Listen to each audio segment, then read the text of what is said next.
मैं खाना नहीं बनाऊंगी। माँ, मैं नहीं आ रही रसोई में, बहुत गर्मी हो रही है। बेटी, रसोई में तो तुझे जाना ही होगा, तेरी शादी होने वाली है, तुझे सारा खाना बनाना आना चाहिए। खाना तो मुझे बनाना आता ही है, फिर क्यों आप मुझे परेशान कर रही हो? वैसे भी मेरी शादी इतने अमीर परिवार में हो रही है, वहां मैं खाना नहीं बनाऊंगी। हे भगवान, बेटी ऐसा नहीं बोलते, अपने ससुराल में जाकर खाना तो खुद ही बनाना, इससे सब लोग बहुत खुश होंगे। श्वेता अपनी माँ की ये बात सुनकर अपना मुंह चढ़ाकर वहां से चली जाती है। जिसके बाद कुछ दिन बीत जाते हैं और अब शादी का टाइम आ जाता है। आखिरकार वो दिन आ ही गया जब मेरी शादी एक अमीर परिवार में होने जा रही है, वहां मुझे कोई काम नहीं करने होंगे। श्वेता अपने कमरे में शादी के लिए तैयार हो रही थी, तभी उसकी माँ जाकर उससे कहती है, बेटी जल्दी से तैयार हो जाओ, बारात आ गई है। बस माँ, मैं तैयार हो गई हूँ, थोड़ी ही देर में आती हूँ। श्वेता तैयार होने के बाद अपने कमरे से बाहर आ जाती है, जहां उसकी कुछ सहेलियां और ललिता उसे शादी के मंडप तक लेकर जाती हैं। अब श्वेता अपने कार्तिक से शादी करके अपने ससुराल आ जाती है। आओ बहू, आ जाओ, तुम्हारा इस घर में स्वागत है। घर के अंदर गृह प्रवेश करते ही जब श्वेता अपने अमीर ससुराल को देखती है तो उसे बहुत खुशी होती है। कितना सुंदर घर है माँ जी, आपने घर तो बहुत अच्छा बनवा रखा है। हाँ बहू, इस घर को कार्तिक ने अपनी पसंद से बनवाया है। चलो तुम यहाँ बैठो, मैं तुम्हारे खाने के लिए कुछ मंगवाती हूँ। पहले दिन पर श्वेता को बहुत खातिरदारी होती है। उसके खाने के लिए बहुत सारी वैरायटीज का खाना मंगवाया जाता है। माँ जी, इतना सारा खाना, वो भी मेरे लिए? हमारे परिवार में बहू के पहले दिन पर उसकी बहुत सेवा करती हैं, क्योंकि उसके बाद तो बहू पूरे घर की सेवा करती है। अच्छा अच्छा, पहले ही जताया जा रहा है कि आज इन्होंने मुझे बनाकर खिलाया है, तो अब कल से मैं इन्हें बनाकर खिलाऊंगी। ऐसा बिल्कुल नहीं होगा, मैं खाना नहीं बनाऊंगी। इस तरह श्वेता सोच रही थी कि तभी मोनालिका उसे खाना खाने के लिए कहती है। खा लो बहू खाना, क्यों शर्मा रही हो? जी माँ जी, खा रही हूँ। खाना खाने के बाद मोनालिका श्वेता को उसके कमरे में ले जाती है, जहां श्वेता थोड़ा आराम करती है। शादी के चलते अब बहुत ज्यादा थक जाते हैं, इसलिए उस रात सभी आराम से सो जाते हैं। अगले दिन जब सवेरा होता है, मोनालिका अपनी नई बहू की पहली रसोई के लिए उसका इंतजार कर रही होती है।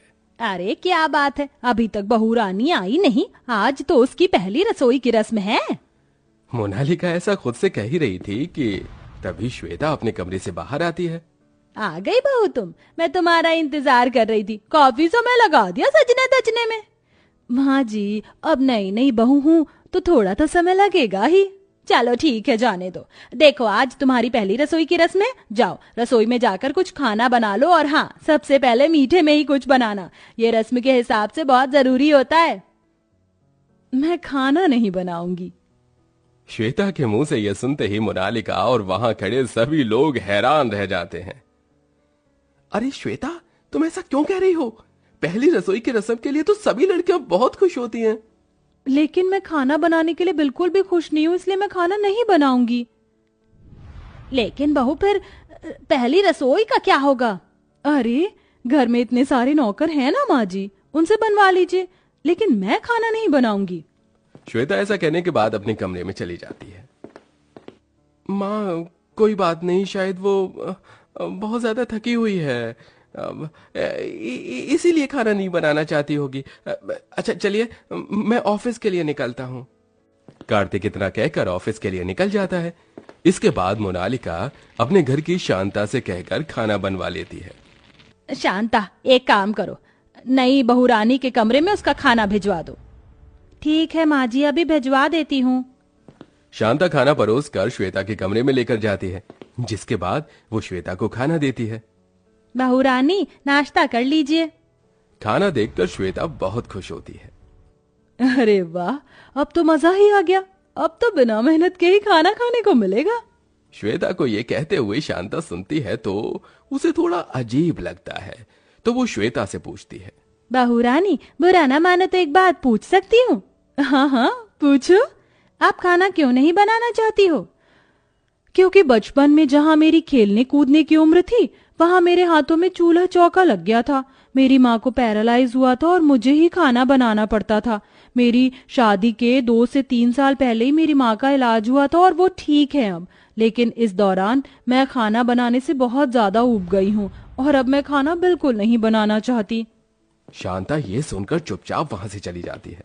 इसी तरह अब रोजाना श्वेता को कोई भी खाना बनाने के लिए कहता तो वो सबको एक ही बात कहती, मैं खाना नहीं बनाऊंगी।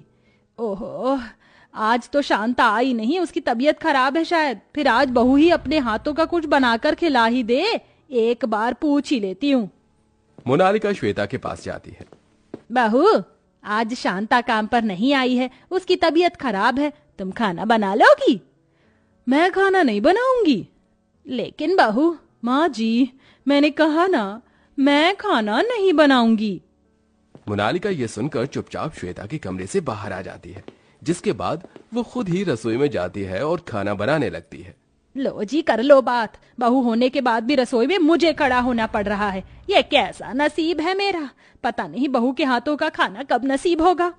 रसोई में खाना बनाते बनाते मोनालिका को एक आइडिया आता है। अगर मैंने कुछ नहीं किया तो बहू इसी तरह फायदा उठाएगी। एक काम करती हूँ, बहू को घर में अकेला छोड़ देती हूँ 2 दिन के लिए। कार्तिक के साथ अपनी बहन के घर होकर आती हूँ। मोनालिका ऐसा सोचकर अपने बेटे को मना लेती है और उसे अपने साथ अपनी बहन के घर ले जाती है। अब घर में श्वेता अकेली रह जाती है। अरे, आज घर में एक भी नौकर नहीं आया। अब खाना कौन बनाएगा?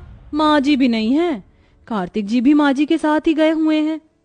सुबह का वक्त होता है। श्वेता को भूख लगने लगती है। वो रसोई में जाती है और यहाँ वहां देखने लगती है। अरे, बहुत जोर से भूख लग रही है, खाने को भी कुछ नहीं है। अब मैं क्या करूं? श्वेता को खाने को कुछ नहीं मिलता। वो चुपचाप वापस अपने कमरे में आ जाती है। सुबह से दोपहर हो जाती है, उसे फिर से भूख लगने लगती है।